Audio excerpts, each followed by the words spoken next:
राधे राधे दोस्तों, आइए प्रारंभ करते हैं 17वां अध्याय। श्रतुकीर्ति बोले, हे मुनिवर, मैंने वैशाख के फलदायक सब धर्म सुने, परंतु सुनते सुनते अभी मेरी तृप्ति नहीं होती है। अतः भुक्ति मुक्ति के दाता विष्णु भगवान को प्रसन्न करने वाले दिव्य धर्मों का वर्णन करिए।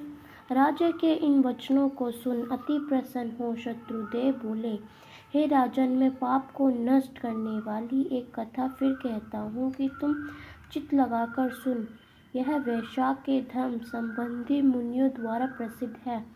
पापांतर पर एक शंख नाम एक महाशस्त्री ब्राह्मण शिव के बृहस्पति में गोदावरी नदी के किनारे आया और भीमरथी के पास कटक युक्त और पहाड़ी वन में गया, जहाँ न कोई मनुष्य था न जल ही था। ऐसे वैशाख के ताप से कठिन मध्याह्न के समय वह ब्राह्मण वृक्ष की छाया में बैठ गया। उसी समय एक दुराचारी व्यक्ति धनुष लेकर आया।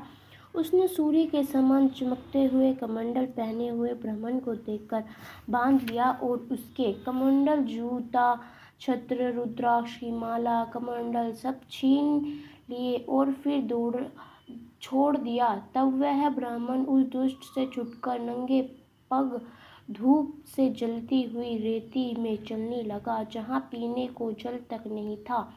पाँव जलने से बहुत व्याकुल होकर बैठकर हाय हाय करने लगा, जिसको सुनकर वह व्यक्ति शीघ्र ही उसके पास गया और मुनि को दुखी व्याकुल देख उसके हृदय में दया उत्पन्न हुई और सोचने लगा कि उसके नए जूते तो मैंने ले लिए हैं। अतः उसने उस ब्राह्मण को, जिसके पाँव धूप में जल रहे थे, अपनी पुरानी जूती दे दी। उन जूतों को लेकर ब्राह्मण अत्यंत सुखी और व्यर्थ और आशीर्वाद देने लगा कि तू सुखी हो। तूने वैशाख में जो यह दान दिया है, इससे तेरे पुण्य उदय हो आए हैं, जिसके प्रभाव से विष्णु भगवान भी प्रसन्न हो जाते हैं। ऐसे वाक्य सुन व्यर्थ अत्यंत विस्मित हो ब्राह्मण से बोला, हे महाराज, मैंने आपकी वस्तु लेकर पुरानी दी है, भला इसमें मेरा क्या पुण्य है। हे ब्राह्मण, वैशाख धर्म क्या है और हरि कौन है, यह आप मुझे कहिए।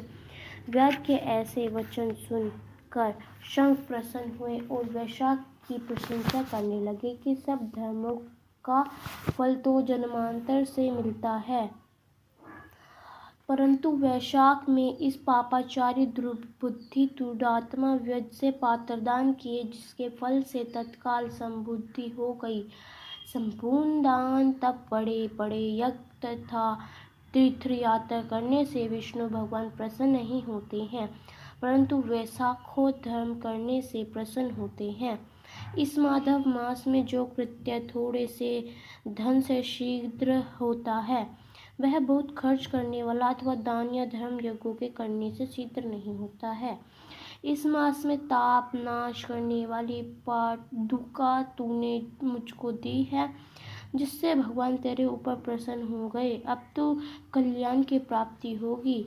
जब मुनीश्वर ऐसा कह रहे थे, उसी समय मृत्यु द्वारा प्रेरित बड़ा बलि सिंह व्यक्ति के वध के लिए अत्यंत क्रोध कर दौड़ता आया।